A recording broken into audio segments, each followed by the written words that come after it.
ठीक आहे, तुम्ही हे व्हायलन्स टीव्हीवर दाखवू नाही शकत, प्रेक्षकांसमोर दाखवू नाही शकत, कारण का तिथे लहान मुलं बघतात आणि ते ग्राफिक कंटेंट होतं.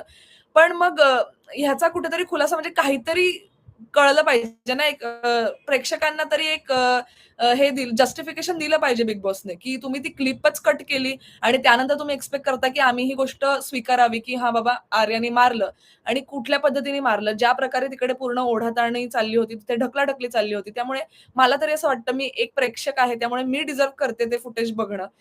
ते मे बी तुम्ही कुठल्या दुसऱ्या प्लॅटफॉर्मवर अपलोड करू शकता. जे जिओ सिनेमाचं जे प्लॅटफॉर्म आहे, जिथे आपण बघू शकतो ऑनलाईन सुद्धा वूट आधी होतं, आता जिओ सिनेमा आहे.